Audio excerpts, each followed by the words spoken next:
السلام عليكم ورحمة الله وبركاته. دمان وإذن سلام يا أصحاب قروح بدن.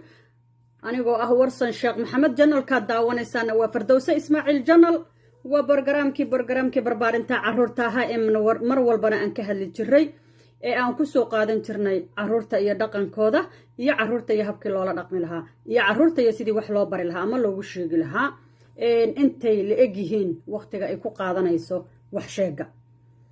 إن شاء الله بإذن الله الرحمن الصحابة كحرا وحن ليها الجنة الكفردوس إسماعيل دمانتين سو دواذا أنا جنوا ورسن شيخ محمد دمانتي وحن ليها خير يا بركة النور ضمان أمد الصومالية ملكستو أدونك كتشوفتو وحن ليها عافي ماد الله الرحمن كاها إنه كل مية دمانتين إن ما شاء الله تبارك الله برجرام كان عرورتا رونتي وبرجرام آذو قروح بدن مهم wixii ilaahay iga garansiiyo ayaan ka dhihi doonaa biidmillaahi raxmaan waxaa jirto caruurta markay yaryar yihiin iyo markay weyn yihiin intuba wax sheeg bay leeyihiin ilaa ay gacantaadu ka wareegayaan oo gacantaadu ka baxayaan adigu ilmaha horaan u soo sheegnay waqtiga uu yar yahay ee aad baraysid wax lahaanshada waqtiga aad baraysid qaladkiisa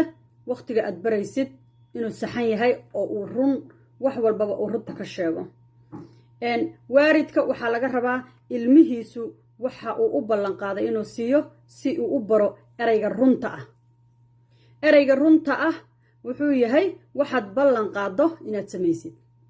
erayga runta wuxuu yahay inuu cunugaaga kugu daydo tusaale aad u noqotid oo uu kaaga daydo inaad tahay hooyo run sheegayso aabba run sheegayo runtii ilmaha markay dhageystaan sheekooyinka hooyooyinkii oo wax qaldan ku hadlayo ama hooyooyinkii oo hadalkoodii isdaba marsan yahay ama hooyooyinkii oo wixii beenta ahaa ee afkooda ay ka dhowran lahaayeen ku sheekaynaya ama ku hadlayo cunugaas wuu qaadanayaa cunugaas wuxuu fiirinayaa dhaqanka markaas looga dhaqmayo gurigooda ama looga dhaqmayo reerkooda ama hooyadii iyo aabbihii ay u dhaqmayaan dib wuxuu u xasuusanayaa reerkii aad ka soo baxday reer qurux badan oo la kala dambeeyo ma aha mise wuxuu ahaa reer aan kala dambayn iyo isxaq dhowrid iyo ixtiraam intaba aan oolin cunuga yarka ah waxaa u tahay macallin waxaa u tahay bare waxaa tahay madaraso waxaa tahay hooyo waxaa tahay barbaariso waxaa lagaa rabaa wixii adiga kula habboon oo kula wanaagsan ood isleedahay naftaadana waxbay u taraysaa cunugaagana waxbay u taraysaa ummadda soomaaliyeedna berri waa kugu dayan karaan oo waa qaadan karaan inaad samaysid runtii cunuga yar markaad wax u sheegtid hadalka wanaagsan meel fiican buu gaaraa hadalka wanaagsan ee wax sheega ah meel fiican buu gaaraa hadalka xun wuxuu noqdaa hadal meeshiisa ku hakado inkastoo ay dadka buunbuuniyaan wixii xun ee la buunbuuniyo wuu soconayaa laakiin wixii xun ee la hakiyo ee markaa la qabto meeshiisuu ku istaagayaa insha allahu biidmillaahi raxmaan waxaan leeyahay marka maxaan cunuga u sheegi karaa maxaana odhan karaa maasha allahu tabaaraka allaah tusaalaan usoo qaadanaya allah u barakeeya carruurteeda khayr fara badan allaha siiyo magaceeda ma sheegayo laakiin gabar qurux badan oo maasha allahu tabaaraka allah carruurteeda si fiican u barbaarsatay baa wiilkeeda wuxuu u weyn yahay hal wiil baa u weyn inta kale waa ka yar yihiin inkastoo waxba dee saa'ida ay kala yaryareen haddana waxay isaga dhigtaa babysitter bay iskaga dhigtaa waxay dhahdaa lacag baan ku siinayaa yaa shaqayso maanta axadda ah adaa iska leh ilmaha inaad haysid ilmaha inay iga fariistaan ilmaha inaad qur'aankii u meerisid ilmihii inaad wixii u sheegtid adaa lagaa rabaa cunuga yarka ah runtii wuxuu ku dadaalaa inuu hayo ilmahaas isaga oo ka faa'iidaysanayo inuu shaqaysanayona isu arko oo qof shaqaysanayo isu arkayo bal eeg maasha allahu tabaaraka allah xigmadeeda iyo caqligeedii maskaxdeeda ay ku keensatay allah raxmaanka ha u barakeeyaan leeyahay ilaahaygii raxmaan ahaa khayr fara badan ha siiya iyadii owlaaddeeda allaha dhowro waxaan leeyahay waa tusaale fiican oo wanaagsan cunugaas maalintii dambe ayaa waxaan arkay ayadoo ay leedahay hebelow sarif baan kaa rabaa saana xaguu lacagta ka haystaa markaas waxay ugu tiri maasha allah habar wuxuu sameeyaa bay tiri cunugan ilmahan u dhiibaa waqti buu leeyahay lacag buuna ku qaadanayaa maxaad bartay marka cunuga inuu shaqaysan karo inuu wax qabsan karo isagiyo yar baa waxaa bartay shaqo isagiyo yar yaa waxaad u sheegtay inuu waxaan isagu leeyahay bal eeg ya sarif baad weydiisatay sarifkiibuu siiyey ya waa lacagtiisii kaydka u aheeda meesha u taallay waa lacagtiisii waa asaga shaqaysa carruurta ku hayay maxaa lagaa rabaa marka adiga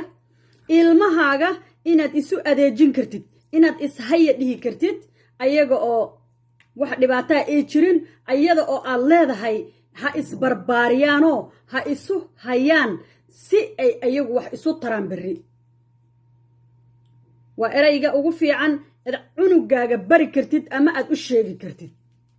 kartid sida wanaagsaneed cunugaaga wax ugu sheegi kartid waxaasoo dhan barashay adigu kaaga baahan tahay adiga oo naftaadana hagran cunugaagana hagran hami adduunna uusa ku qaadin isku day inaad cunugaaga wax bartid isku dayna inaad cunugaaga wax u sheegtid adiga oo isleh guul baad ku gaari doontaa aakhiriya adduunba ilmaha adduunka waxa loo keenay intifaacsi waa ubax waa adigaa barbaarinayo adigaa wax u sheegayo adiguu kaa qaadanaya adigiibaa macallinkii ah adigiibaa barihii guriga joogay ah ugu horreyn waa inuu guri fiican ka soo kaco marka xigtana waa inuu noqdo cunug tarbiyadiisii dhisan tahay marka xigtana waa inuu noqdo cunug wax garanayo oo wax fahmayo oo isleh allay lehe wixii lagu sheego wuu qaadanayaa insha allahu biidni illaahi alkariim waxaan isleeyahay guul iyo gobonnimo aan dhammaantiin salaamullaahi calaykum waa anigoo warsan sheekh maxamed ah tiimkii guul iyo gobonnimo meel kastoo adduunka ah ka joogtaan salaamullaahi calaykum waa erayga ugu fiican oo aad dhihi kartid waa la shaqaystaa dunida markii la imaado inta aad yareed anaa kuu soo shaqaynayay anaa wax kuu soo qabanayay aabbahaana wuxuu ahaa maxaanku idhaahdaaye ninkii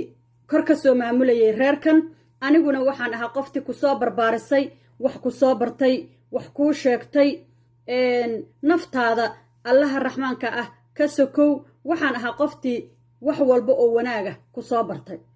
cunugaa wuxuu baranayaa inuu isagu naftiisa wanaajiyo dadkiisuna wanaajiyo cunugaa wuxuu baranayaa isaga oo yar inuu shaqaysto tan kale ilmaha markii aad rabtid in aad wax bartid ma aha qasab ma aha qayli ma aha buuq ma aha wareer gurigu hadduu isla qayliyo ama isla dhawaaqo waxba la isma fahansiin karo ismaqalka wuxuu yimaadaa adiga oo deggan maskaxdaada ismaqalka wuxuu yimaadaa carruurtii oo xasilloonidoodii iyo maskaxdoodii ay deggan tahay oo iskuul ka imaaday oo naftoodu nasashiyo u baahan tahay cunuga markaad aragtid inuu guriga intuu orod ku soo galo isla markiiba aad aragtid inuu daarayo tv-ga ama moobeelka la boodayo cunuga markuu yar yahay oo uu ku ababo social mediaha inuu barto telefoonka waa social media socdo waa ibni aadan kombyuutar ah oo socdo oo wax walba laga baranayo cunugu markaa bartid isaga oo yar telefoon markaa bartid isaga oo yar wax walbo oo xumaan ah oo gurigii kuu dhex yaallo oo gurigaagii ku hareeraysan cunuga wuxuu noqonayaa cunugaad qur-aanka ku kari weydo waxbarashadiisiina aad ku kari weydo sheeko barto maxaanku idhaahdaaye wuxuu noqonayaa cunug aad u dambeeyo u hooseeyo laakiin cunuga markuu ka soo galo iskuulku haddaad dhahdid tv-ga lama daari karo waa waqtigii aan nasan lahayn anigana aan nasan lahaa idinkuna aan iswaraysan lahayn laakiin haddii aad tahay hooyo aan ka gaarin maba ka gaartidba inaw dadka qaar inay dhihi doonaan waa naag iska hadashay waa naag maxaanku idhahdaaye waxay doonta sheegtay anigu ma aha inaan anigu isleeyahay anaa sameeyey anaa qabtay anaa yeelay laakiin waxaan kuu sheegayaa maskaxdaada iyo caqligaaga wixii wanaagsanaa ee aad qabsan lahayd inaan kuu sheego si aad u qabsatid oo dariiqa iyo waddadaa u raacdid aad noqotid qof gaaray meeshii uu rabay. ilmahaaga markuu iskuulka ka soo galo la sheekayso, markuu iskuulka ka soo galo warayso. dad badan baan aqaanaa aniga runtii aan hadda tusaalihii aan soo qaatay wiilkii yaraa ee hooyadiis ay tiri maalin buu leeyahay, gelin buu leeyahay uu carruurta hayo, kadibna lacag uu qaato, kadibna aan anigu dhaho weliba lacagtaadii sarif iga sii. anigii baan la yaabay, marka sarif isiidii baan la yaabay. marka tusaalahaas waxaan u soo qaatay cunugaaga waxaad baraysaa wuxuu leeyahay. cunugaaga waxaa baraysaa adduunka intuu taagan yahay inuu wax qabsan karo oo shaqaysan karo ayaad baraysaa. iskuulka markuu ka soo galo true hadduu tv-ga daawado ama tv-ga hor fariisto ama dadka halkaa ku jira keliya uu yaqaano oo aadan barin wax kale, hadhow adiga xitaa kuma aqooni doono. dadkaasuu la sheekaysanayaa, dadkaasuu yaqaanaa. ilmahanagii waxaa leeyahay soomaali ma yaqaano. sababta soomaaliga bari weyse maxay tahay? hooyadii baan la sheekaysan, hooyadii baan la hadlin, hooyadii baan wax barin. cunug aad leedahay allow iga geey, iskuulkii baad geysay, waad ka soo qaaday, buuqii qayli baa bilowday. adigii telefoon baad iska gashay ama sheeko kale iska gashay ama jikadaad gashay. waqtiguu ilmahaaga kaa maqan yahay wax walba diyaarso, 2 saacadood si ama 3 saacadood ood wax ku weydiin kartid, ku su'aali kartid, waxna ay kuugu sheegi karaan. kadib waxaad siisaa saacad uu wax ku daawan karo oo asaga naftiisa uu ku xallisan karo oo ku dejisan karo. kadibna waxaad siinaysaa waqtigii uu seexan lahaa iyo saacadduu seexan lahaa. kun cunug maanta dhan halkaa kuu fadhiyo, seexo aad leedahay aan seexanaynin, seexo aad leedahay aan seexanaynin, aad hadlaysidoo hadalkaaga qaadanaynin. marka hore qofka waaridka ah wax ka qaldan yihiin ha isa saxo. waxaana leeyahay adoona qaylin buuqin, cunugaaga tartiib wax u sheeg. wax sheeg buu leeyahay, intuu yar yahay gacantaadu ku jiraa kama badno. wuxuu leeyahay inaad wax u sheegtid, wuxuu leeyahay inaad la hadashid, wuxuu leeyahay inaad tustid wax walba oo fiican oo aad isleedahay ilmahaagu way u fiican yihiin. wax walbood isleedahay cunugaaga wuu qaadanayaa. inaad isku daydid oo cunugan uu kaa qaatana waa kuu muhiim. cunugaaga in aad ku barbaarisid diinta islaamka, inaad bartid qur'aanka waa waxa loo baahan yahay. fiirsada runtii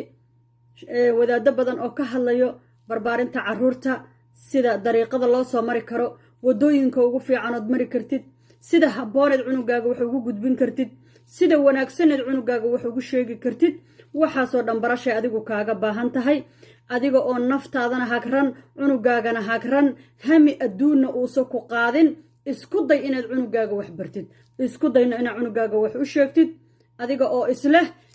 guul baad ku gaari doontaa aakhiriya adduunba. ilmaha adduunka waxa loo keenay intifaacsi, waa ubax, waa adigaa barbaarinayo, adigaa wax u sheegayo, adiguu kaa qaadanaya. adigiibaa macallinkii ah, adigiibaa barihii guriga joogay ah. ugu horeyn waa inuu guri fiican ka soo kaco. marka xigtana waa inuu noqdo cunug tarbiyadiisii dhisan tahay. marka xigtana waa inuu noqdo cunug wax garanayo oo wax fahmayo oo isleh allay lehe wixii lagu sheego wuu qaadanayaa. insha allahu biidni illaahi alkariim waxaan isleeyahay guul